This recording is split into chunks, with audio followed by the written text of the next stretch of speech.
देखिए, माननीय मुख्यमंत्री जी ने जो प्रदेश में माहौल बदला है, सिर्फ भाषणों की बात हम नहीं कर रहे हैं जी। डेटा हम आपको बताएंगे कि लूट में, हत्या में, डकैती में, छिनैती में, जमीनों के कब्जे में लगभग 80 से 90% की कमी आई है जी।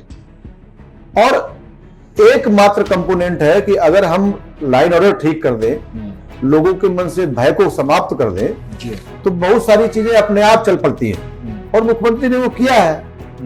ये बहुत बड़ा कंपोनेंट है। मिट्टी में मिला देंगे। मिट्टी, वो तो असेंबली के अंदर उन्होंने कहा। बड़ा प्रेरित लगते हैं आप मुख्यमंत्री जी से। ये प्रेरित है, उनको नजदीक से देखा है, उनको उनके जैसा हो पाना तो बहुत कठिन है। बहुत बड़ा उन्होंने त्याग और तपस्या करी है, तब वो वहां पहुंचे हैं। लेकिन जो उनका आचरण है, देखते हैं, वो जो कहते हैं उसको करते हैं, ये हमने पाया है। और इस कारण से हम लगता है कि आज की तारीख में जो उत्तर प्रदेश का माहौल उन्होंने बनाया है, वातावरण जो बदला है, वो लोगों के दिल के अंदर है। 24 में बदल गया था। जब 24 की आप बात करेंगे तो बहुत सारी चीजें 24 के संदर्भ में कही जा सकती हैं। विपक्ष ने एक भ्रम बनाया लोगों के बीच में और बहुत बड़ा भ्रम बनाया संविधान को लेकर। आप ही बताइए, जो लोग संविधान बदलने की बात करते हैं कि भारतीय जनता पार्टी संविधान बदल देगी जी, बाबा साहब ने इतना कमजोर संविधान तो नहीं बनाया है।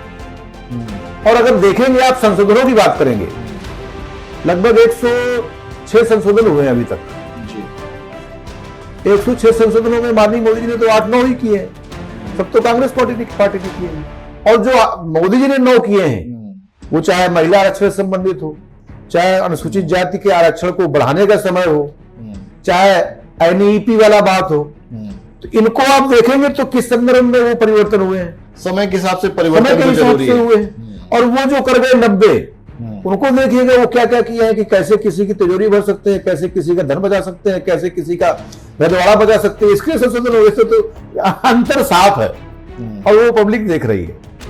तो ये जो भ्रम बताया उन्होंने लोगों के बीच में संविधान बदलने वाला, इसमें कहीं ना कहीं से लोग फंसे, जिस कारण से हम लोग चुनाव हारे। और उसके अलावा दूसरा कोई कारण नहीं। झूठ की हार नहीं जो है बार बार नहीं चढ़ती। वो भाजपा की नजर में ऐसा हो सकता है कि भ्रम है, जनता ने तो वोट दिया जान के। हालांकि पीडीए दमदारी से चला 2027 में और अखिलेश जी के जो रिजल्ट है बढ़िया रहे। इसके 2 कारण हो सकते हैं।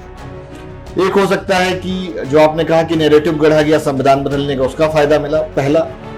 दूसरा एक कारण लोग और है, मतलब आम जनमानस के बीच में, कि योगी जी दमदारी से लड़े नहीं, क्योंकि टिकट उनके हिसाब से हुए नहीं। इसको कितना सत्य मानते हैं? ये बिल्कुल, देखिए, भारतीय जनता पार्टी में किसी के हिसाब से टिकट नहीं होते हैं, यही तो खासियत है। योगी जी के हिसाब से भी नहीं होते हैं, किसी के हिसाब से नहीं होते हैं। पब्लिक अमित शाह जी तय करेंगे, अमित शाह जी भी नहीं तय करेंगे। हाँ। पूरी तरीके से मैंने बताया कि यहाँ का कार्यकर्ता तय करता है कि कौन चुनाव लड़ेगा। नीचे से पूरी ब्रीफिंग होकर के जाती है, तब चुनाव होते हैं, तब कैंडिडेट तय होते हैं। तब तो शाह जी के यहाँ चक्कर लगाए बेकार है, फिर तो बेवजह जो है बुके लेके जा रहे हैं लोग।